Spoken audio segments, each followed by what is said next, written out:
आपली संस्कृती, आपले संस्कार सदा राहू दे आपल्या सोबत। भारताच्या महान ग्रंथांचे आणि काव्यांचे संपूर्ण संकलन सबस्क्राइब करा तिलक।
विनती करते मस्तक चरणों में धरते, विनती करते मस्तक चरणों में धरते। नमः नमः भवतारिणी जय देवी श्री हरि की प्रियकारिणी। जय जय महालक्ष्मी माता जग जननी सिंधु सुजाता भक्तों की प्रियकारिणी।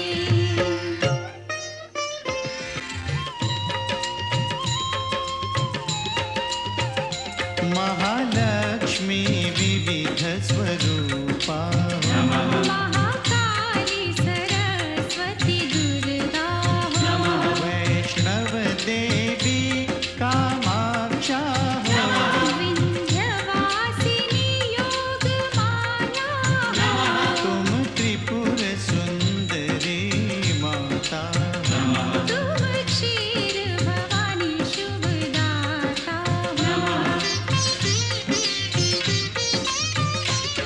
तुम्ही नव दुर्गा तुम्ही दश विद्या, तुम्ही नव दुर्गा तुम्ही दश विद्या, तुम्हारी माया न जाए जानी। महालक्ष्मी जगत कल्याणी। तुम्हारी जय हो माता रानी। सुनत शुभ कथा जाए दुख व्यथा, तुम्हारी कृपा तुम्हारी दया। मांगे हम पृथ्वी लोक के प्राणी, महालक्ष्मी जगत कल्याणी। तुम्हारी जय हो माता रानी।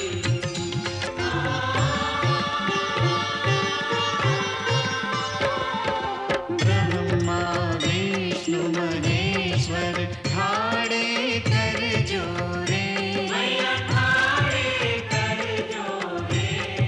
शेष सुरेश नारद गुण गावे तोरे।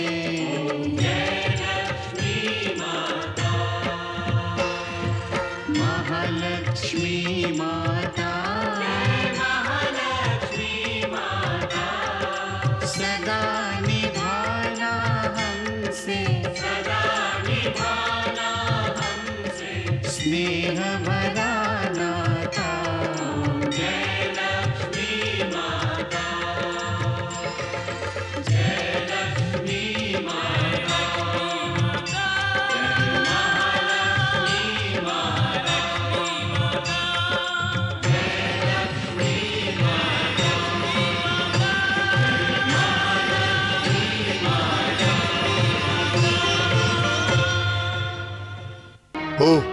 बोललो होतो मी बोललो होतो, परंतु ती माझी चूक होती आणि तुमच्याच सारखा मी भावनांच्या भरात वाहत होतो आणि तुमच्याच सारखं मीही माझ्या व्यथेचं प्रदर्शन केलं होतं. परंतु आता मी माझ्या चुकीचं प्रायश्चित्त करू इच्छितो. मला हे नकोय की कुणीही निसंतान राहावं. परंतु आम्ही तर आता निसंतानच झालो ना. मी तुमच्या दुःखात सहभागी आहे आणि हे दुःख तर मी पण भोगत आहे. परंतु आपलं दुःख दूर करण्यासाठी मी हे नाही करणार की महाराणी किंवा आणखी कुणाच्या अपत्याला मृत्यूच्या दाढेत लोटावं.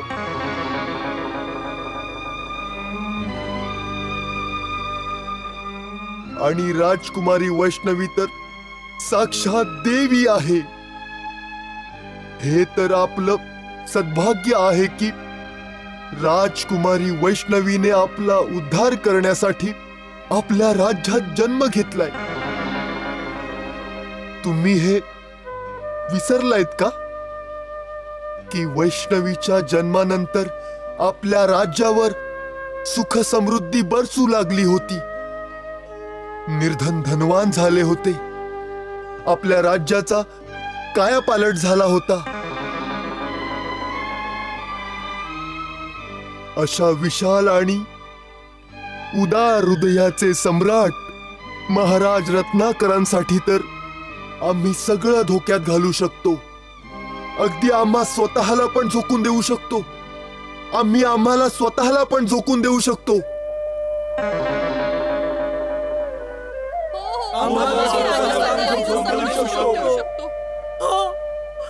आम्ही राजासाठी आपलं सगळं सोडून देऊ शकतो. परंतु आपल्या हृदयावर दगड कसा ठेवू शकतो? आमच्या ममतेचा गळा कसा घोटू शकतो महाराज? कसा घोटू शकतो?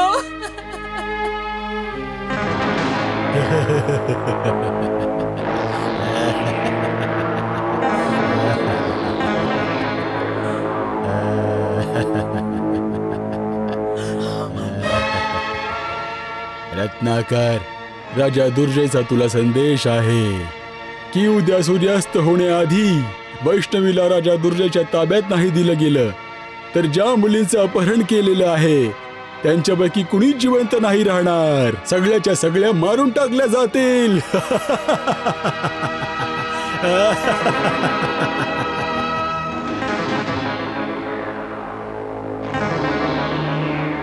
नारायण नारायण नारायण. राक्षस राज दुर्जयने राजा रत्नाकराच्या समोर गंभीर समस्या निर्माण केली आहे माते. देवर्षी, ज्याच्यासोबत साक्षात वैष्णवी आहे त्याच्यासाठी कुठलीही समस्या गंभीर कशी असू शकते? समस्या खरं तर दुर्जयसाठी आहे. नारायण नारायण नारायण मातेश्वरी. देवर्षी, राजा रत्नाकरांना हे माहिती आहे की केवळ ब्रह्म हेच सत्य आहे आणि हे सारे जग मिथ्या आहे. केवळ ब्रह्मच अविनाशी आहे आणि समस्त संसार विनाशी आहे. परंतु दुर्जय या परमसत्याकडे कानाडोळा करत आहे. आपल्या जन्माचा उपयोग ईश्वर प्राप्तीसाठी ना करता तो दुर्बुद्ध ईश्वरालाच आव्हान देण्याचं दुस्साहस करत आहे. देवर्षी, दुर्जयसारखे दुरात्मा आसक्तीचे भोगते असतात आणि रत्नाकरसारखे महात्मा भक्तीतच जीवन समर्पित करून चालतात. संसाराच्या आकर्षणातून बाहेर पडणे हीच मुक्ती आहे आणि ईश्वराच्या आकर्षणामध्ये लीन होणं हीच भक्ती आहे. भक्तीतच मुक्ती आहे आणि मुक्तीतच निवृत्ती आहे. याचमुळे रत्नाकरसारखे भक्त मायामोहात जरी अडकलेले असले तर केवळ क्षणभरासाठी, नंतर ते समस्येचं निवारण करण्यासाठी ईश्वराला शरण जातात. आणि ईश्वर त्यांच्या प्रत्येक समस्येचं निवारण करतात. हो ना माते? नारायण नारायण नारायण. मातेश्वरी, मी धर्मसंकटात पडलोय. माते, तूच सांग, आपल्याच मुलीला मी त्या निर्दयी दुष्ट दुर्जयाच्या ताब्यात कसं देऊ शकतो? परंतु मी माझ्याच प्रजेचा आक्रोश ऐकू नाही शकत आणि त्यांचं दुःख देखील पाहू शकत नाही. हे महामाया, हे मातेश्वरी, आम्ही काय करावं? आता आपणच आमचं मार्गदर्शन करा. आम्ही आपल्या चरणांशी आलोय. तूच सांग माते, मी राजाचा धर्म निभावू की पित्याचा? राजाचा धर्म निभावला पाहिजे पिताश्री. वैष्णवी, राजाचा धर्म पित्याच्या धर्मापेक्षा श्रेष्ठ असतो, कारण राजा प्रजेचा पिता असतो. वैष्णव, राजाचं नातं केवळ आपल्या प्रजेबरोबर असतं. बाकी सारी नाती या नात्यासमोर लहान होऊन जातात. यासाठी आपल्याला भावनाविवश होऊन चालणार नाही, कारण भावनेपेक्षा कर्तव्य श्रेष्ठ असतं. आपल्या कर्तव्याचं पालन करा, कारण आपली प्रजा पीडित आहे. त्यांच्या वेदना दूर करा, त्यांचे अश्रू पुसा, त्यांच्या मुली त्यांना परत आणून द्या. याचा अर्थ आहे आम्ही तुला निर्दयी दुर्जयच्या हाती सोपवू का? हो माताश्री.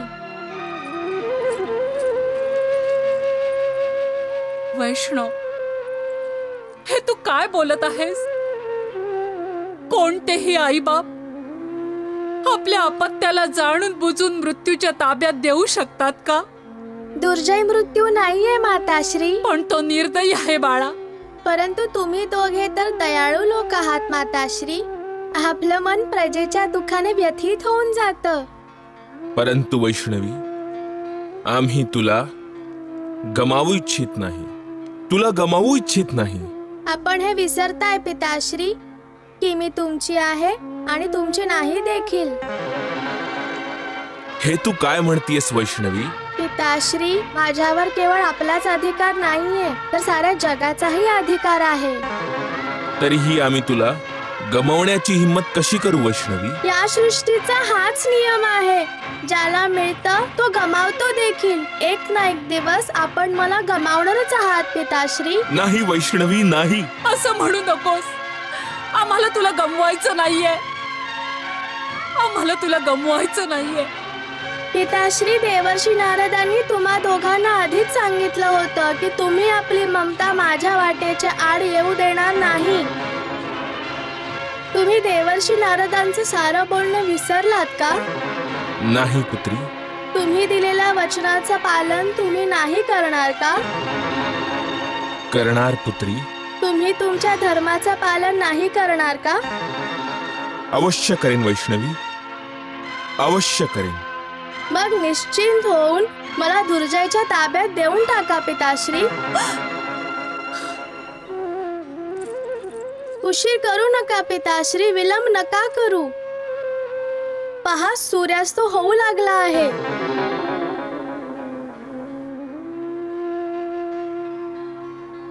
दुर्जयने मला सूर्यास्त होण्याच्या आधी सोपवायला सांगितलं आहे.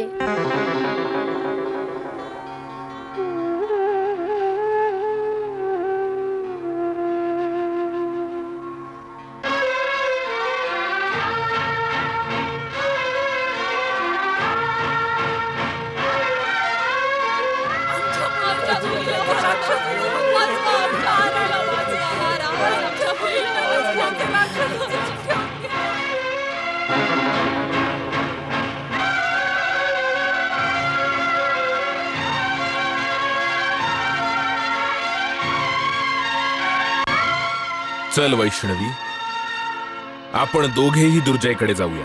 आपण दोघे नाही पिताश्री, मी एकटी जाणार. दुर्जयने मला एकटीला त्याच्या हवाले करण्यास सांगितले आहे. परंतु आम्ही तुला एकटी कसं जाऊ देऊ वैष्णव? माताश्री, या जगात प्रत्येक जण एकटा येतो आणि एकटाच जातो. मला दुर्जयकडे एकटी जाण्यापासून थांबवू नका. मी तुला कसं समजावू वैष्णवी, सांग कसं समजावू तुला? आपण केवळ मला दुर्जयकडे जाण्याची आज्ञा द्या. मग पहा प्रजेच्या चेहऱ्यावर कसं हसू परत येतंय. मग ते लोक तुमचं कौतुक करतील. वैष्णव वैष्णव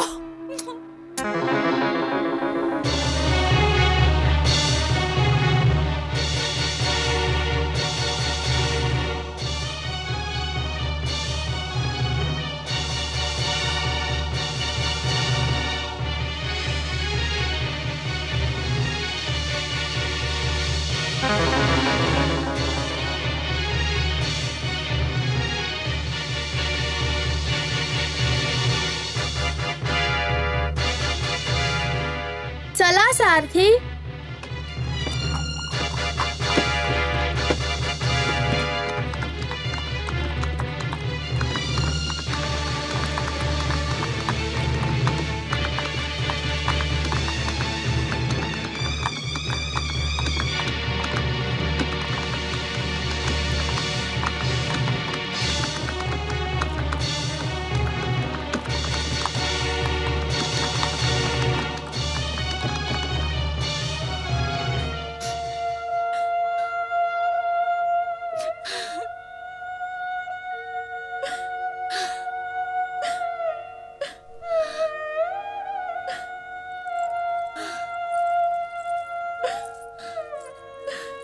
मला आता आणखीन सहन होत नाहीये स्वामी.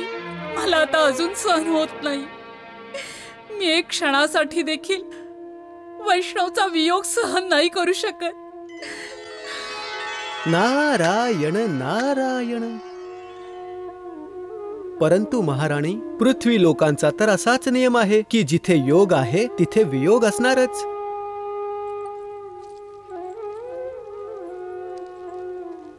प्रणाम देवर्षी. नारायण नारायण. देवर्षी प्रणाम. शुभम भवतु. महाराणी, आपल्या डोळ्यात अश्रू चांगले दिसत नाहीत. माता महालक्ष्मीने तर दुःखी पीडितांचे अश्रू पुसण्यासाठी वैष्णवीच्या रूपाने आपल्या घरी जन्म घेतला आहे आणि आपण स्वतःच रडत आहात. हे अश्रू नाहीये देवर्षी, ही तर आईची ममता आहे. नारायण नारायण नारायण. ही ममता नाहीये महाराणी, माया आहे, माया, जिच्या तुम्ही दोघेही अधीन झाला आहात. नाही देवर्षी. नारायण नारायण नारायण. आपण हे सत्य स्वीकारा महाराणी की वैष्णवीचा जन्म तर जगत कल्याणासाठी झाला आहे. जर आपण तिला आपल्या ममतेच्या जोखडात अडकवलं तर विश्वाचं मार्गदर्शन कोण करणार? दुर्जय सारख्या दुराचारी दुरात्म्याचा संहार कोण करणार? अधर्माचा वाढता प्रभाव कोण थांबवणार? आमची चूक झाली महर्षी. माता महालक्ष्मीचा साक्षात्कार होऊनही आम्ही मोहमायेच्या अधीन झालो. आम्हाला क्षमा करा देवर्षी. नारायण नारायण नारायण. आपण दोघेही वैष्णवीच्या बाबतीत चिंता करू नका. माता वैष्णवी ब्रह्मस्वरूपिणी सृष्टी संचालिका आहे, शक्तीचा स्रोत आणि प्रेरणा आहे. जर राक्षस राज दुर्जयने माता वैष्णवीचं सत्य स्वरूप आपल्या अंतःचक्षुने पाहिलं नाही तर आज सूर्यास्ताच्या आधी त्याचा विनाश निश्चित आहे. ते पहा राजन, ते पहा देवी.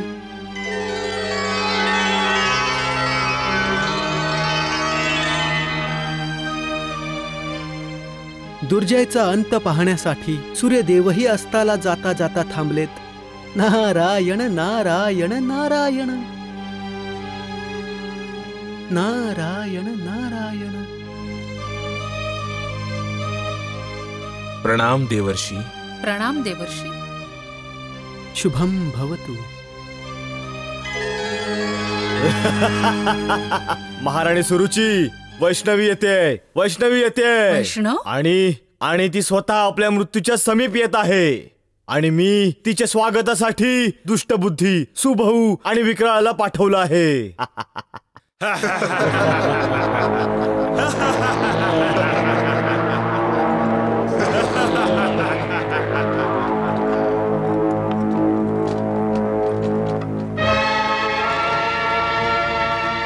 वैष्णवी येत आहे.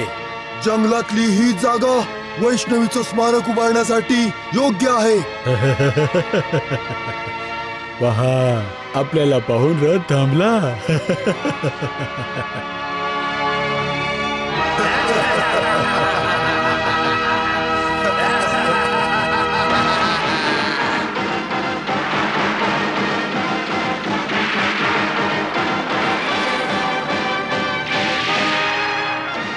ही मुलगी तर मायावी आहे. हिच्या मायावी शक्ती सहित आपण हिला नष्ट करू.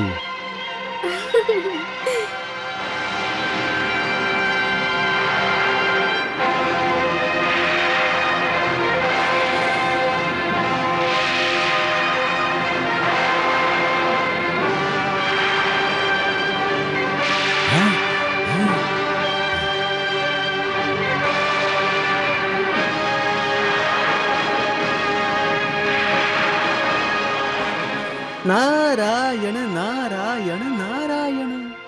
मातेश्वरी, दुर्जयचे अज्ञानी साथी तर साक्षात महामायेवर आपल्या मायेचा प्रयोग करता आहेत. त्यांना हे माहीत नाहीये की ते स्वतःच मोहमायेच्या मायावी प्रभावाखाली आले आहेत. माते, नारायण नारायण.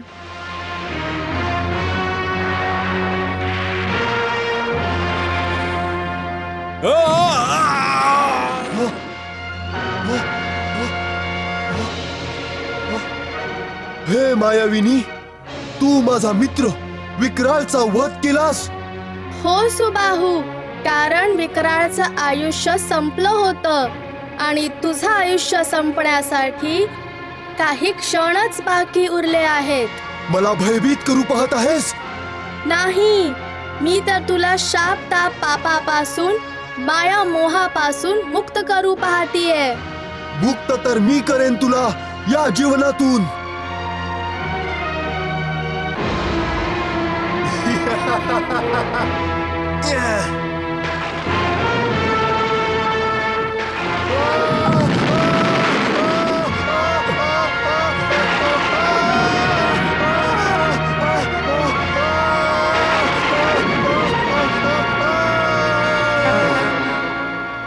जा दुष्ट बुद्धी, दुर्जयला जाऊन सांग की जर त्याने सूर्यास्ताच्या आधी सगळ्या मुलींना माझ्या ताब्यात नाही दिलं तर त्याच्या जीवनाचा सूर्य कायमचा अस्ताला जाईल.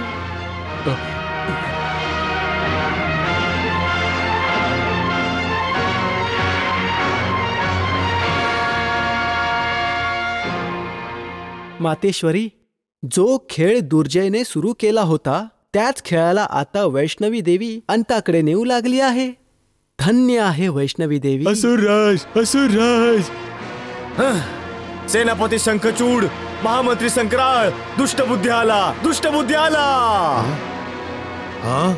आपल्याला अंतिम प्रणाम करायला आलोय. अंतिम प्रणाम?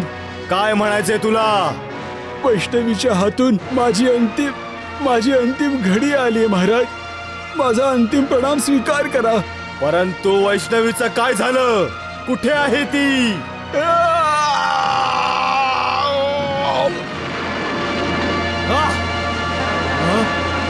नाही, मी इथे आहे दुर्जय.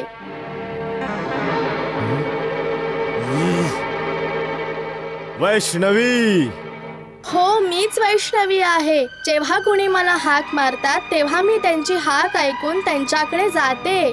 तू देखील मला बोलावलं होतस ना, म्हणून मी तुझ्याकडे आलीये. परंतु तू माझ्या राजमहालात प्रवेश कसा केलास? कोण अडवू शकतं मला? मी तर संपूर्ण ब्रह्मांडाची स्वामिनी आहे. विश्वाचं संचालन मीच तर करते. दुर्जय, मी धर्मात्म्यांचं रक्षण करते आणि दुरात्म्यांचा विनाश करते. तू तर स्वतः आपल्या मृत्यूला बोलावलं आहे. एवढीशी बालिका असून या असुरेश्वर दुर्जयला मृत्यूची भीती दाखवतेस? मी तुला क्षमा देखील करू शकते. तुझ्या बोलण्याने तर मला हसू येतंय. दुर्जय, ज्या मुलींचं तू अपहरण केलं आहेस त्यांना माझ्या ताब्यात दे दुर्जय. धर्माच्या रस्त्यावर परत ये दुर्जय. आणि आदिशक्ती मातेला शरण जा. दुर्जय, मी तुला क्षमा करेन. परंतु मी तुला क्षमा नाही करणार. मी तुला मृत्यूच्या दारात लोटेन.